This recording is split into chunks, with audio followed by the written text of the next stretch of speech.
Our panelists will be Dr. Shah, Dr. Asif Munir, and Ramasamy.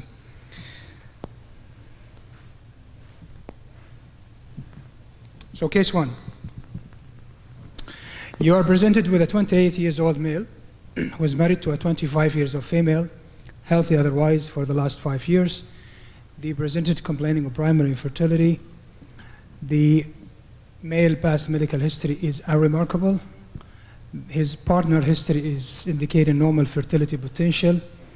Examination, his right testis is 25 cc, left testis 18 cc, and he presented with the left grade 3 varicocele. He have done 2 appropriate semen analysis. The first, both of them showed normal volume azoospermia with negative centrifugation. His FSH is elevated. Testosterone falls within the normal limits. And his genetic evaluation indicates 46XY, and his Y chromosome microdeletion is negative. Also, this gentleman underwent ultrasound scrotum, which revealed normal volume right testis, slightly reduced left testis, right grade 1 varicocele, and left grade 3 varicocele. Both of them are refluxing. So basically, his diagnosis is non-obstructive azoospermia. My question to the panel: do you have any objection against this diagnosis? Would you like to do any further investigation? Yes? No? Anybody else would like to do any further investigations at this point? Okay, so no answer is a good answer. So what should be his treatment options? For a reason, where the patient had underwent diagnostic testicular biopsy from the gut side, and there was no sperms identified on sperm search. What would be the next step? Start from Dr. Shah. I'd like to know the histopathology, because when we look at varicocele surgery, non-obstructive azoospermia, if the histopath shows sertoli only, operating the varicocele won't help. Varicocele surgery helps in non-obstructive azoospermia if the biopsy shows the late maturation arrest or severe hypospermatogenesis. So regardless of the grade of the varicocele? Regardless. Okay. Regardless meaning we don't look at subclinical. So when we talk of a clinically obvious varicocele. If the pathology is sertoli only, the varicocele surgery is not going to help him. I would offer him a micro-TSA with a 10 to 20% chance of getting sperm. Okay, so this gentleman, histopathology indicates that he got sertoli cell only. I will leave the discussion, the roadmap for you guys to decide which options you would offer him. So, Dr. Shah, you said you'd offer him micro-TSA, right? Yeah, no, I'd agree. The only thing is I'd probably quote him a slightly higher successful retrieval rate if he's got sertoli cell only compared to maturation rest, because he's got reasonable volume testicles. He's got this varicocele, which isn't really going to make that much difference in the underlying diagnosis. But I'd probably quote him between 45 and 55%. Good. I would re-review the slides just because the volume of the testis was 25 cc's and 18 cc testis. Very unlikely to have such high volume testes and have sertoli cell only in the entire testis. So I'd be highly suspicious that there is no germ cells inside those testes. So I would relook at the slides. But that was a diagnostic biopsy from the right side only. Correct, but that was the bigger testis, right? It was 25 cc testis. Right. So if anything, that side should have had the germ cells. I would re-review the slides. If the slide is truly SCO, very tough for me to explain, but sure. But clinical diagnosis and the management here, everyone, if it is sertoli cell only, varicocelectomy will make very, very less chance of having sperm in the ejaculate, should go straight to micro-TSA. So during your discussion with the patient, would you offer him? No, I will not offer left him. varicocelectomy with the understanding that it might not work? No, I will not offer him left varicocelectomy. Not even for Leydig cell function?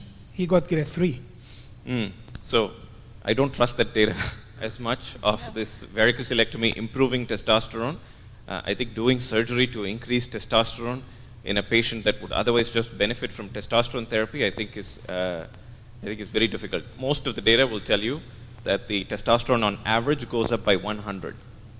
100. And whether that 100 is going to make an improvement in symptoms, make his energy feel better, libido better, unlikely. So I'd be very hesitant to offer varicocele surgery just to improve testosterone. Okay, would anyone would like to do some different treatment here? Dr. Ahmed.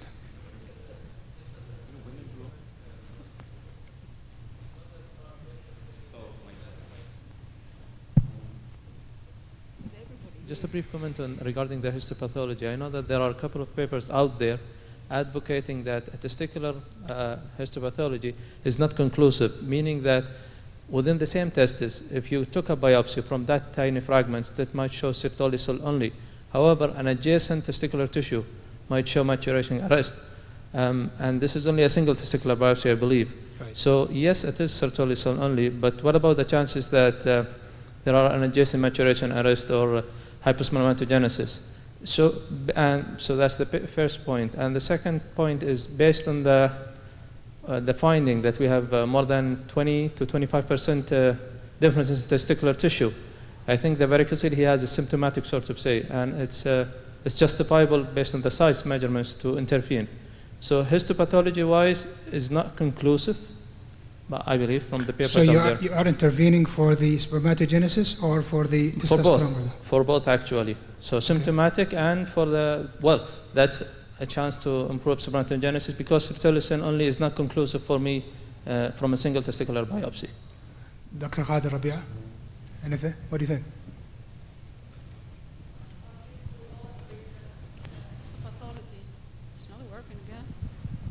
I guess we all agree with histopathology for a very small piece of tissue is not going to help. And Right. that is what I try to show in my slides, that whenever you have a very different distribution of spermatogenesis and you only take a small piece of tissue and then to send some pathology, it's not going to say anything. And that is the reason why we developed this other cytogenesis. Whenever you make a cell suspension of the whole biopsy, which is in the whole length of the biopsy, of the whole tissue part, and you make a cell suspension and you take only 20 microliters and you make a staining, and then you really have the right diagnosis. Then you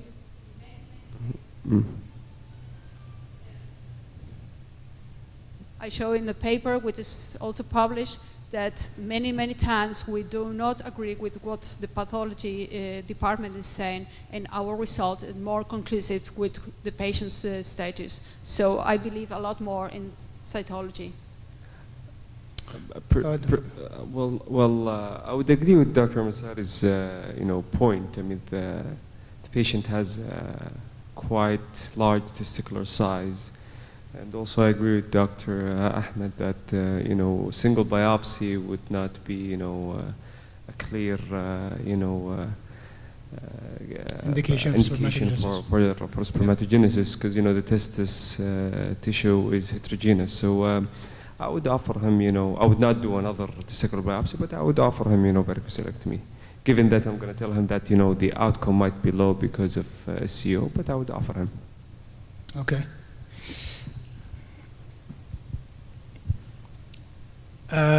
So no one is doing varicocelectomy anyway, so that question is out of game. It's a very good point that he brought up. Most likely that biopsy is not representative of what's going on in the entire testis given the testis volume. It's either maturation arrest or hypospermatogenesis in the remainder of the testis. If this case was 8 cc testis, Sertoli cell only, I think we have a very clear picture we should not operate. Given the fact that this was 25 cc and 18 cc testis, I think you can operate and you will not be wrong. Okay, so indeed this patient underwent another repeat diagnostic biopsy and it came back as early maturation arrest. What should be next? What is the same microtisy or you would change your mind now? No, early maturation arrest again, varicocelectomy probably won't help, and it's back to micro-TC. Good. Anyone would like to do varicocelectomy here? Biopsy from the right side again? Yes, from the good side. Same? Okay. If you are doing a varicocelectomy, by the way, Dr. Ahmed Malki, would you do the other side also? Because he got subclinical on the other side.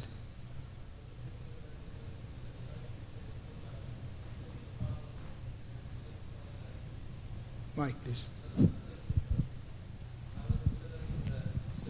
left side, because it's clinically palpable, and varicocelectomy with azoospermia, it's a difficult scenario. Okay, so the likelihood of subclinical varicocele to induce azoospermia is very unlikely. However, if it's clinically palpable, then it's more justifiable to intervene for such a case, although it's not likely the likely cause, but it might improve significantly afterward, or it might have some instinct of improvement. Great.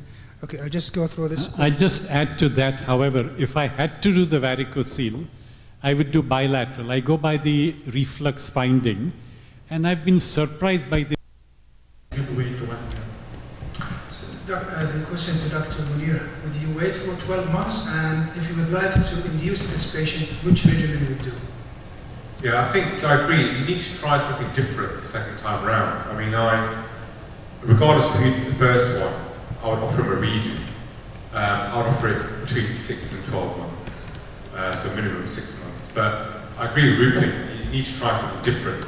I'd also look at the patient as a whole. You know, if they're overweight, you start losing weight, and smoke, stop smoking. You want to try and optimize everything if you're going to go back and do the procedure again. In terms of stimulation, I tend to only stimulate if they're borderline or low testosterone. I wouldn't routinely stimulate them if they've got a normal total testosterone. And the regime that I tend to use is if they're borderline, I'd give them anti-estrogen and see their response. If they're genuinely low, then I'll do the same. I'll give them HCG and then supplement with HMG if necessary. Sometimes you don't even need to do that. And I must admit, we've had some good successes. You know, with some people with just an anti-estrogen, when we checked their ejaculate, some of them even had sperm in the ejaculate. So it's you don't know whether it's lifestyle changes, whether it's medication, but it's always worthwhile giving them a second chance. Great. Well, this is an interesting paper from Cornell Group. They looked at the best time to do the repeat micro-TZ, and they found the cut interval to have a significant difference is at least 6 months from previous TZ procedure, just to allow time for tissue healing and normalization of testosterone production. Okay. So this patient underwent second micro-TZ after proper hormonal stimulation for 6 months. Unfortunately, his sperm search was again negative, and his histopathology this time is early maturation arrest. The question for Dr. Ramasani. What would you do for this patient? Nothing. Nothing. I mean, you've exhausted all options. The first biopsy, I think, should have also shown early maturation arrest. It's just that that one biopsy was not indicative of the whole test. You know, the concept that you raised was early maturation arrest, and I think compared to SEO, when you dissect early versus late maturation arrest, I think micro-TZ success will be lower in early maturation arrest compared to SEO. And it's very deceiving. It's the worst diagnosis.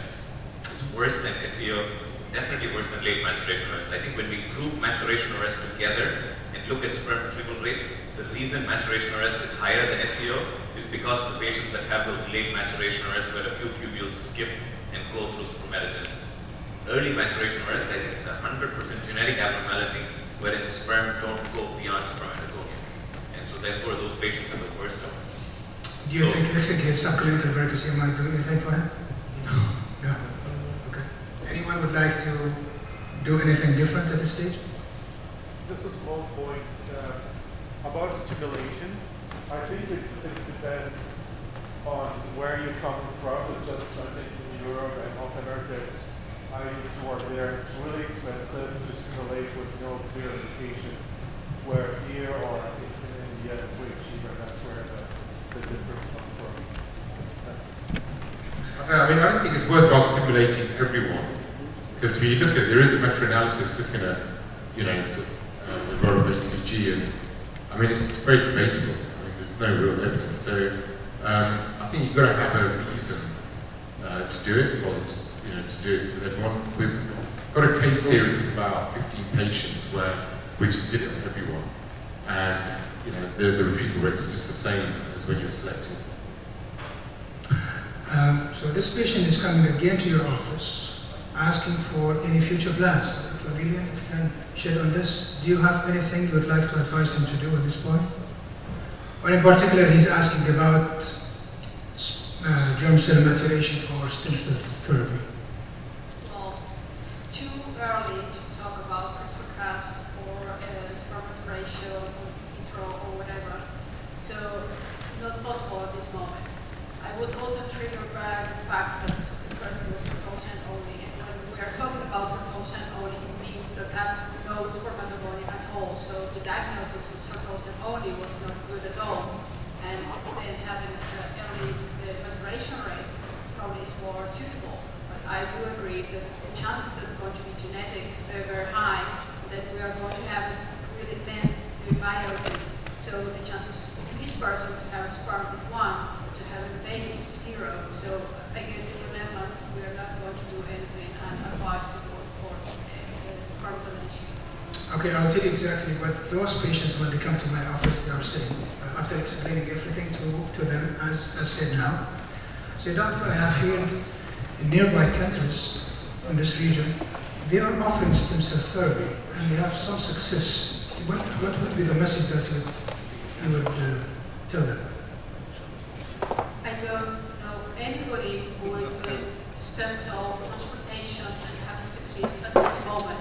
Is having only devices, only animal models, nor humans. So it's too early to talk about it. And it sounds very pervasive, and I understand, but understand also epigenetics and what we're going to do by maturation. We are far away to have an answer. So I'm sorry, but thinking about biology, I don't think so. You have to be very clear and tell them that they are quacks. You can't mince words. You can't say this is experimental. You can't give hope to the patient. You have to be straight out and say they are quacks. And I'm sure you've done cases, because I know in this region that I've done cases where you open up, where they've had stem cell injections inside the testis. There's a huge scar that you have to first take out before you start doing the microtest. Exactly. I got one patient with complete testicular abscess actually after this. Absolutely. You see a huge, nice scar ball. Stem cells are there, but it's become a nice scar. You take it out, you send it to pathology, and you show this is what your stem cells have become. So without mincing words, you have to say, because patients are very vulnerable, right? This is a population that will do anything to go and have children. And so any ads they see, stem cells, PRP, I mean, there's so many quacks. And you just have to label them as such before you try to explain what it is. Okay. Just one final question. If this patient is lucky enough and you could retrieve elongated sperms, would you recommend their use? I don't know if there's an embryologist here who can also tell us. The use of elongated sperms in IVF exocycle. No, what's because probably you can inject, you can do easily. Technical is not difficult. But if there's elongated maturation arrest, it means that something's going on in the exchange of histons to proteins. And these are sperm that are a huge amount of DNA damage. Having downstream DNA damage is going to induce a lot of de novo mutations, because these are not going to be repaired at that stage. It's going to be repaired by the oocyte. It depends on the molecule of the oocyte. It's going to be the kind of repair method. And whenever you have found in the repair mechanism during fertilization, you are going to do something you have no idea. So I care about the baby, and I care about a healthy baby, and not only a pregnancy. Totally agree. Any questions? Ruben. Just a comment on that. We had 2 talks by Professor Tanaka at the Dubai Symposium. One last year was on his experience with Rossi. He has 100+ babies, and this year was his talk on the follow-up on the babies born after round spermatic injection. And at least at follow-up, I forget how many years, still a few years, but so far the babies are normal. At Dubai, they've started doing Rossi. They've had 2 cases. In one, they reached a blastocyst stage. There's no pregnancy so far. Great. So I'd like one final question. That's it. Post-chemo non-obstructive azoospermia, 2 subgroups, testicular tumors and lymphoma. The patient comes to you and he already cryopreserved, he had poor quality sperm. He wants to know, when should I start? First of all, would you, if he did not cryopreserve, I had a patient who did not cryopreserve, and he's post-chemo, he's non-obstructive azoospermia. How long should you wait before you do micro-TC or in testicular tumors and in some lymphomas? And what are the outcomes for both? Okay. Yes, please.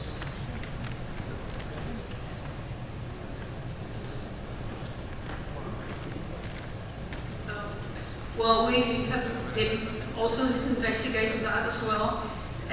Many of these men, especially have testicular cancer, are going to produce sperm after 2 years. So wait a little bit, and probably you are going to find sperm even in the ejaculates.